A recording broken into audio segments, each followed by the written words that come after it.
The way I used to describe my job to people, which was only funny the first time I said it and not the 10,000 times after that, is that I was in charge of the world's supply of a major root vegetable. I like to lean in and wiggle my eyebrows when I said it for extra effect. Emphasized major every time. Major root vegetable, I'd say. Like I was a Hollywood agent representing Tom Cruise or something. And there was a whole ranking system for the celebrity status of root vegetables. My boss loved it, at least she pretended to, although I bet she hated it after a while. If you're curious, it was nothing as important as carrots or onions. But if I'd stuck at it another 10 years, I probably would have been in charge of both of those. Hell, in another 15 years, probably nothing that grew below God's green earth would have been outside my purview. Strange how good that sounds now. When I was fired, I'd barely worked my way above yams and parsnips. My secretary used to say I liked to yam it up. She had so many corny jokes. I haven't thought of her in a while. I miss her. She was one of the first things to go. It went after the little things first, you see. It started at the edges and worked its way in. Oh, right. Not there yet. Look at me getting ahead of myself. For a second there, this felt like an old work meeting. Forgot where I am. This is all my dumb way of saying I was involved in industrial agriculture. I traveled all over the world, first taking soil samples when I was a newbie, and then dispatching teams to take soil samples for me when I worked my way up to major root vegetable status. It was a life of isolation, for the most part. I hardly ever spent more than 5 days in one place. I had a wife, yeah. I even had a daughter. But that only counts for so much when you're bouncing all around the globe 3 weeks a month. The second I stepped onto the plane, to what I'd come to consider my normal life, it felt like I was a friend to no one, nowhere. Like I was just some kind of weird testing animal that lived in airports. It was idyllic, though, really, to have them waiting for me at home like that. You just never appreciate what you have when every day is the same. So that's why I did it, I guess. I did it because I was bored, and because I didn't know what I had, and because I grew up poor and couldn't stand the fact that I'd made it out. And because I'm dumb as a sack of potatoes. You know, I've tried 100 times to count how many doors I walked through before I realized what was happening. And the nearest I can come up with is about 5,000. 5,000 doors traveled through. Each new one a bit worse than the one before.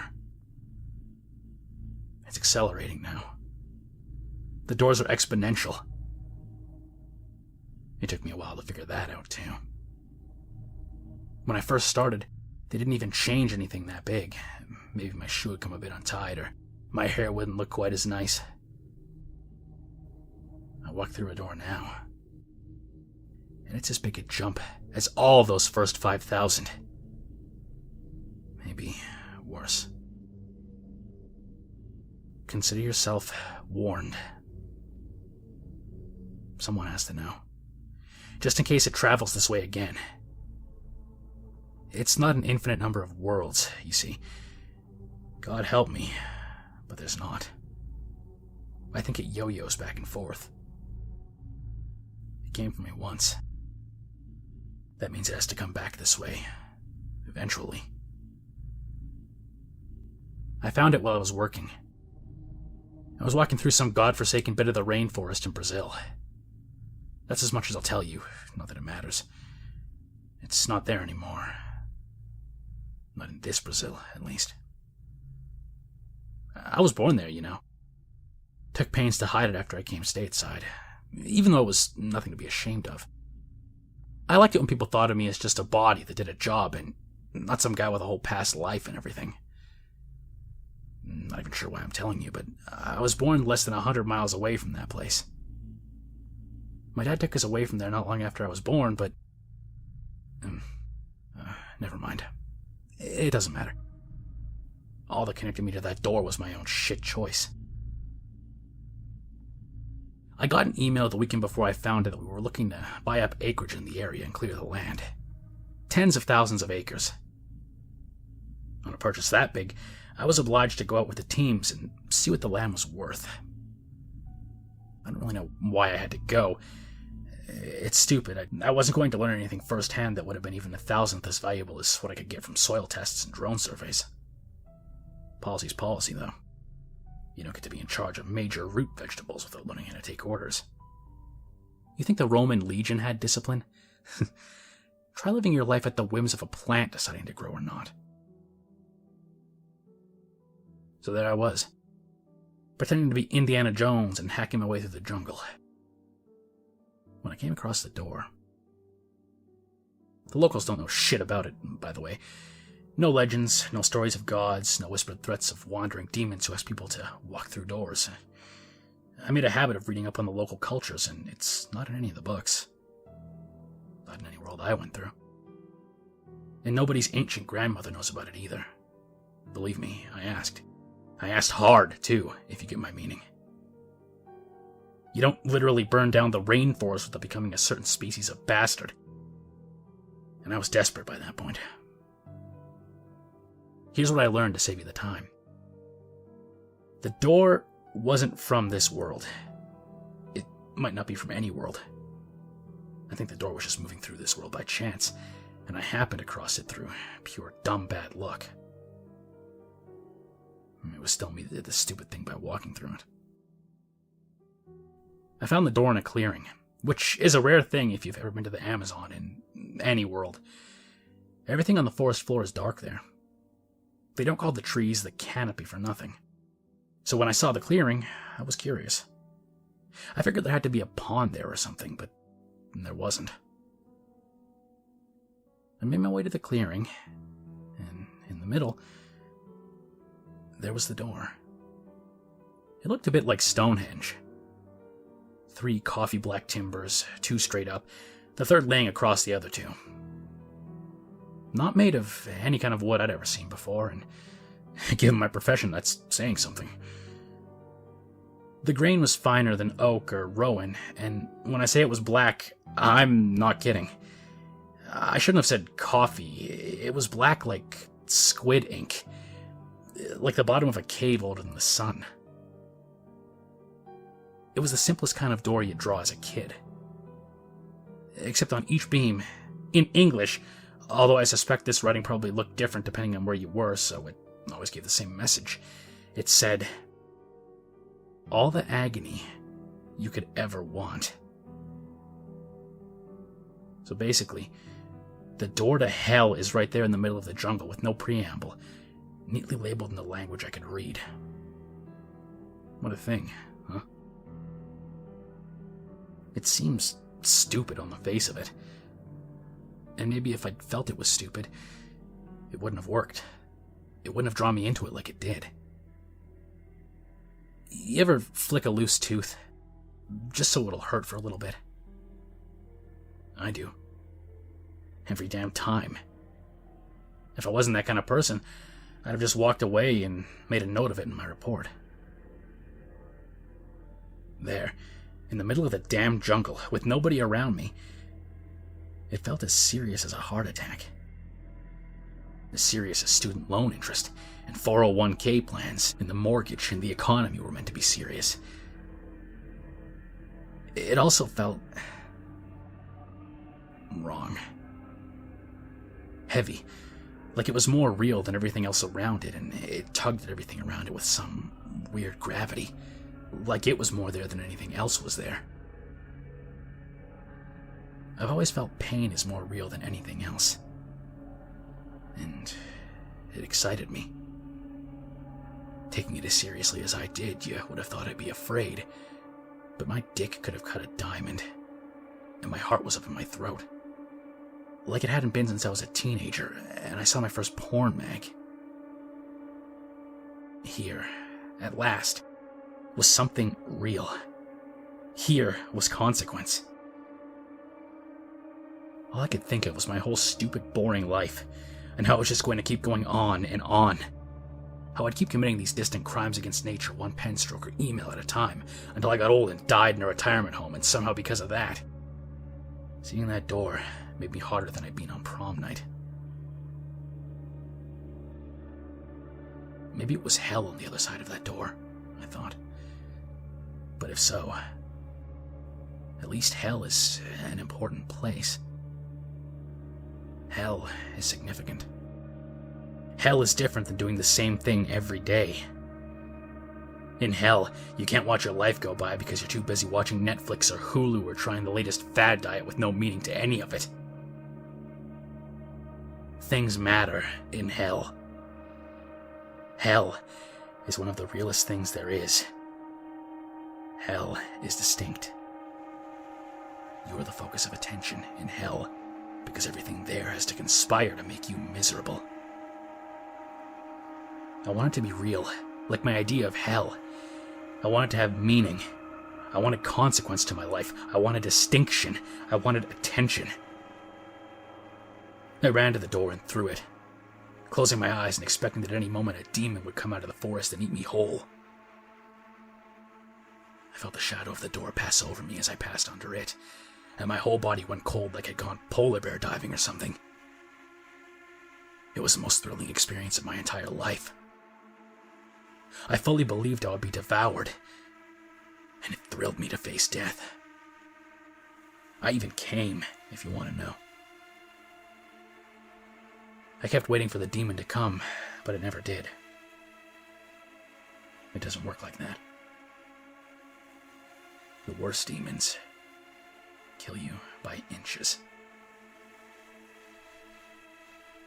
I didn't stop running till I tripped over some roots, landed dick first, and the pain was so intense that I didn't even notice the door was gone for probably 5 minutes. Gone like it had never been. Here's a crazy thing about human psychology. Do something so fucking weird as to be impossible in the middle of nowhere, with no records and no one around to see it, and see how long it stays in your memory. See how long it takes before it starts to feel like you made it up. I made it about 2 days before I wrote the whole thing off as a daydream, aside from the mess in my pants. Seeing as how I hadn't died, I got up, made some fuss over my bruised, but thankfully not broken dick, and limped the 3 or so miles I needed to walk back to the Jeep. I was shook up for a few hours, but by the time I was flying back home, I hardly felt any different than I'd always felt. Bored, distracted, wondering why everything was so empty. I walked through 36 doors during those 3 days. I remember each and every one. That's a lot less than it could have been.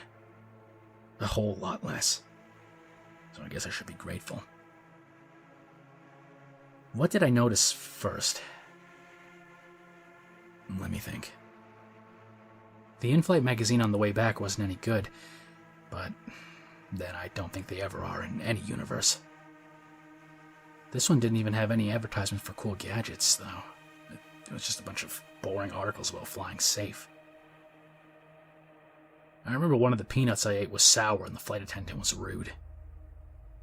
My left shoelace kept coming untied, like I said, but I attributed that to the way I was crossing my legs. The biggest changes came when I got home. My wife was what you'd never call a looker, but she was still above average, to me anyway. I married her for her stability, because you could always count on her. When I got home, she was still pretty, and not really less so than when I'd left, just a little bit worse for the wear. Not ugly, just worse. You ever go to a small-town bar? Sometimes, not always. You can find a mother and daughter working there and hold them up like snapshots in time, and you can see how what's inside starts to bleed through to the outside. What a hard life does to a person. My wife looked like that. Like her life had been harder. Not much, but some. My daughter was crying, too, wanting her pacifier, which wasn't completely out of place, although she was usually happy to see me for the first few hours when I got home from a business trip. I usually got a big hug and kiss, and a bunch of requests to see what I brought her. This was cold, though. Very cold. We made our pleasantries, if somewhat less enthusiastically than usual, watched some bad movies together, and then fell asleep on the couch as a family. It was nice. I'd go back to that world in a second if I had the chance. I was over a dozen worlds away from it when I got into the office the next morning. My secretary had a mole when I went back to the corporate offices.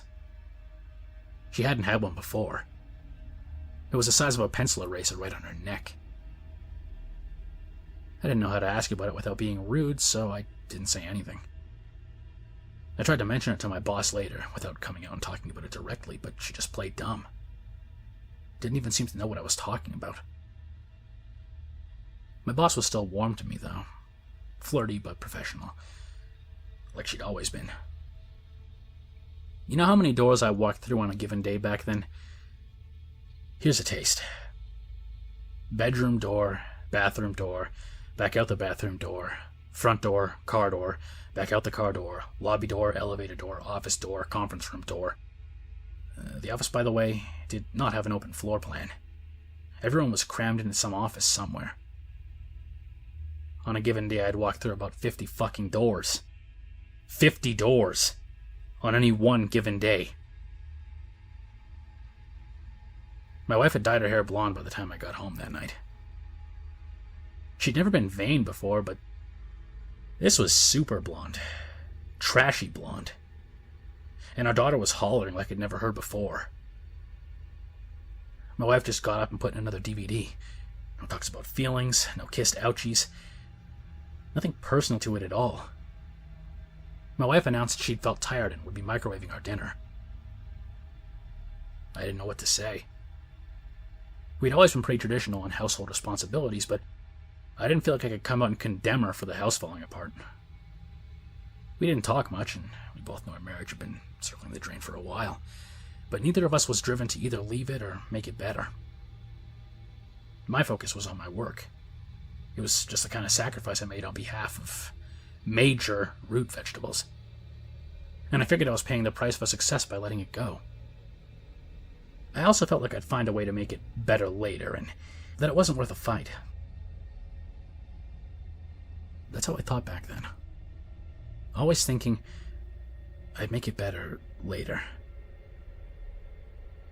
Never did, though. Not once. The next day, another 50 doors. The mole on my secretary's neck was bigger every time I looked at it. At the end of the second day, it was the size of a silver dollar. The emails I got from other department heads were a little angrier. We'd lost a field of potatoes to some blight that seemed resistant to our pesticides, which wasn't cause for alarm, but definitely something that needed looking into before it became a problem. When I got home, my wife's hair was cut short. Our daughter was eating candy, watching a DVD, and somehow knew how to change them out herself. We had made a rule about her using electronics by herself. We hadn't wanted to raise an electronic zombie. We got in a big argument. And like before, we didn't make up again in a few hours. The next day, another 50 doors. My secretary was out for the day seeing a dermatologist. She didn't feel well. My boss seemed angry at me, and the tension between us was bordering on the less than professional. My 401k had lost 15%. The emails from department heads were more alarmed. The blight was looking more serious. Was I able to go make a personal risk assessment? I figured time away from the wife would help things cool down, so I said yes. You know how many goddamn doors there are in an airport?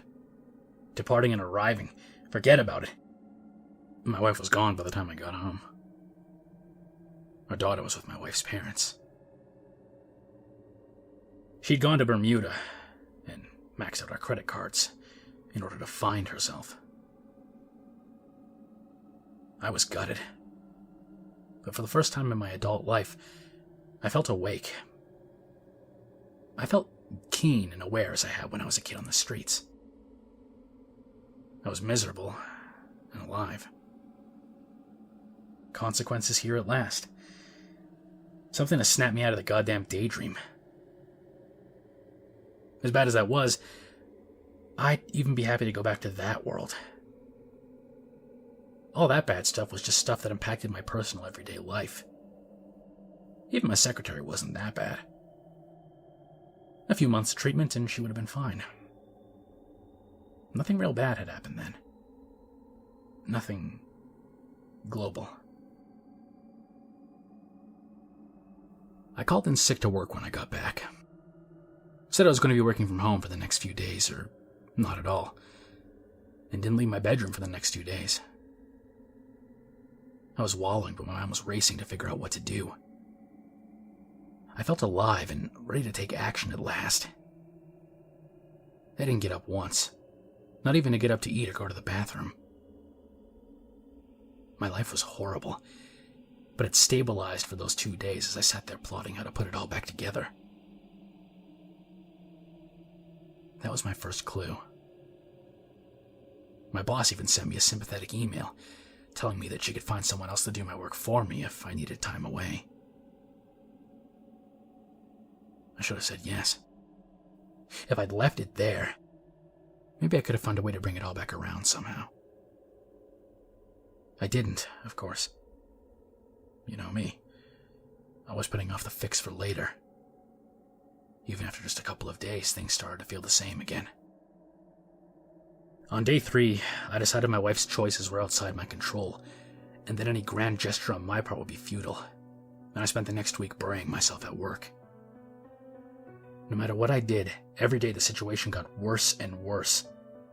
I was running around to tens of offices, trying to get status updates, and every office I went to it was always bad news. If I emailed, though, the news was neutral or the same as it had been. I'd never been a superstitious person, apart from the first door, but now I was starting to make all sorts of strange leaps. If I called for someone to come to my office from inside my office, they seemed happier to see me. If I tucked my head out the door and asked for them to come to see me, they seemed less happy. If I stayed home, like on a weekend, everything stayed stable. I saw on Facebook that my wife was back from Bermuda and spending a lot of time with a childhood friend of hers. A friend of hers that I'd never seen as a threat.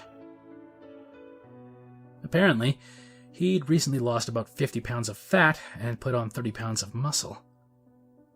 And gone back to school. Her choice, I thought.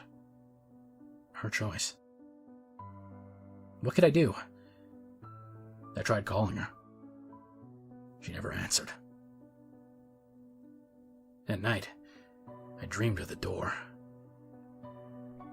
Each morning, I told myself I was being ridiculous and that these things happen all the time, and now I was just the unfortunate person they were happening to.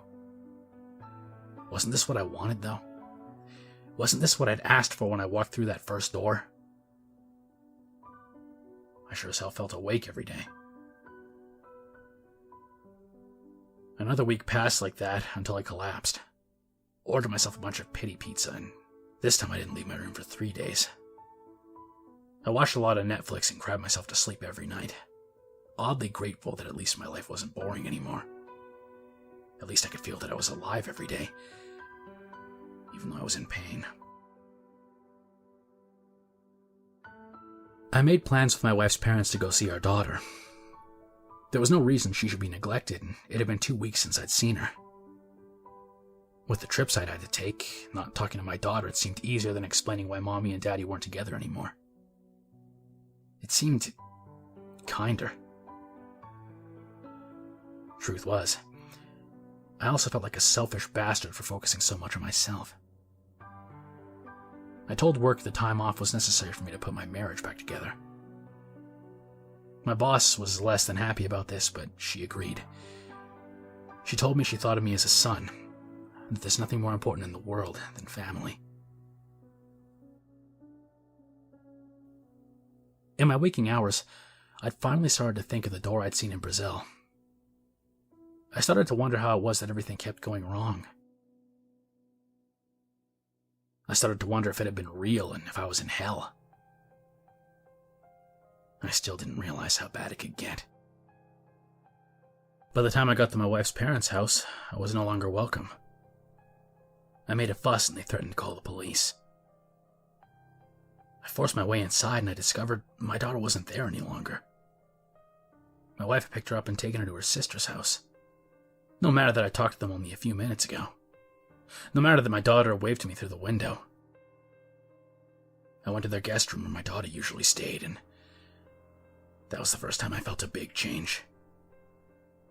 I felt the whole world shift at that door. Now, the story was different. My wife had picked up my daughter, and her new friend was taking them both to Disneyland. It had always been that way. For the first time, the doors had rewritten history. I'd walked through 8 doors before arriving, getting ready and gassing up for the trip. Just 8. I walked through another 8 in the house. That's when the door started to really hurt, though. That's when each door started to really matter. Dejected and feeling like I was going crazy, I opened the door to my car to make a phone call, and as soon as I sat down, I got a text that my secretary had passed away. Skin cancer. From mole to corpse in just a month. I also got a rude email, completely out of character, from my boss, saying I had better get my ass to work if I still wanted a job.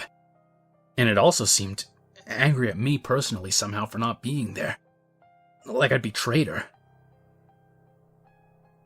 I called my wife. I shouldn't have. I was too shook up. When I did, she seemed half awake, and I could hear a man murmuring in the background. She laughed and hung up the phone before I could even work up the appropriate level of anger. I pulled over to the side of the road and puked out my window. I kept the door closed. You bet your ass I kept that door closed.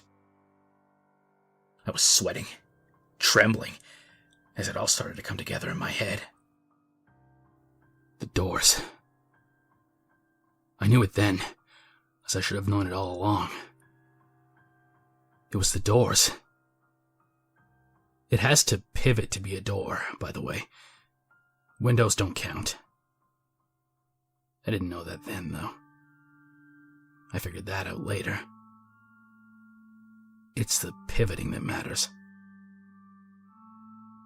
I crawled out the car window when I got home. Crawled through the backyard window to get into the house. But I couldn't get around having to go through the bedroom door to get to my passport and the money in our safe. That was 2. Just 2 doors. Now I could feel it. Like a misting of oil over my skin each time I passed through. When I'd crawled back into my car through the window, I got an email saying I'd been fired. Almost immediately after that, a very drunk voicemail from my boss saying we could be better friends since we didn't have a work relationship anymore. She was married and old enough to be my mother. At office parties, she used to pinch my cheeks and tell me I was cute as a button. Her voicemail offered considerably more than that. And it felt like something ugly, scarring, and wicked. There was really only one thing left for me to do. It took me almost a month and 4 more doors to get to Brazil. Once, I had to go to a grocery store to get toilet paper so I could go to the bathroom in the fields on the side of the road. I couldn't help it. I felt too gross, and I was stupidly starting to doubt myself.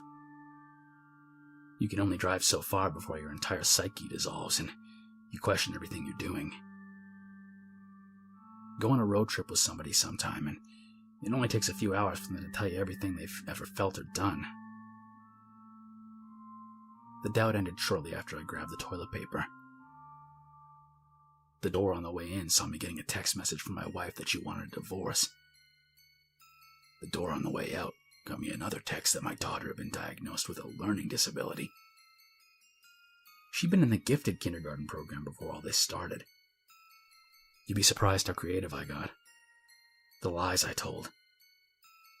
The gas station attendants who would have sworn that my car door was broken who helped me crawl through the window.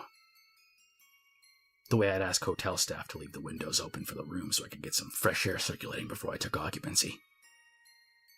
How I'd pay bellboys to run errands for me or tell me where the nearest open-air beach shower could be found.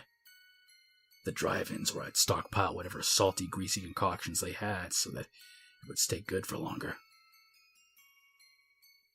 Things were okay for a while. My wife even texted me to ask if I was alright. My boss sent a message apologizing for her behavior and offering me a good reference. Did you know that border gates count as doors? I didn't. They pivot. I was driving, tired, and didn't even think. I'd avoided them all this time, so I thought I could keep it up. In the gate, out the other side. That feeling of being misted in oil hit me each time, stronger than before. I got a text from my wife that our daughter was officially developmentally delayed. The text I got from my boss was explicit and included the adage that every son needs a mother. I spent a lot of time studying maps after that, reworking routes to avoid major thoroughfares. I couldn't afford another door. I got there. I found the place where the door had been. I'd been trying to get there all along, without even realizing where I was going. It had been my plan to fix this terrible mistake, but I didn't know how. Maybe I'd try to go through the door the other way. I thought I had learned my lesson. I was ready to leave hell. I'd had all the agony I could ever want. More than I could ever want. All I found were GPS coordinates. No door. No clearing. Everything was overgrown. Trees grew there that were hundreds of years old. Of course, the door wasn't there. It was worlds away by then. I found some locals and tried to bribe them to tell me more. When that didn't work, I resorted to violence. It seemed easier there, away from everyone I knew. I was this disconnected monster on his way to hell, and what did it matter if I drug a few people there with me? It was just like my dad and uncles, living in the shadows, and all the choices I made were bad ones. An old woman spit on me and said I was a demon, and instead of cringing in horror or laughing, I attacked her and demanded to know where the door to heaven was. There had to be a white wood door, something that would turn the direction around. I needed a way back, didn't she see? Nobody knew a fucking thing.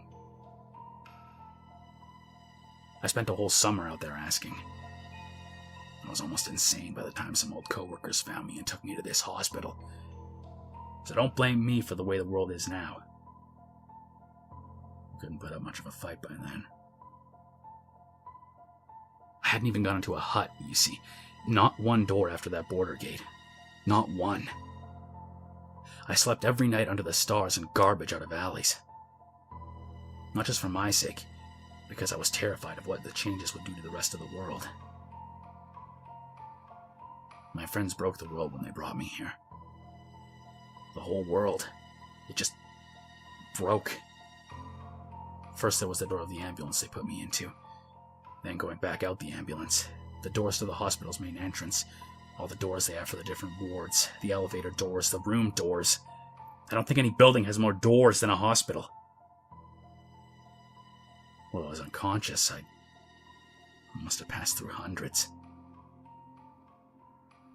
Those changes were profound. Exponents are a motherfucker. Last I heard, when I still had a daughter, she had Down syndrome and was dying of leukemia.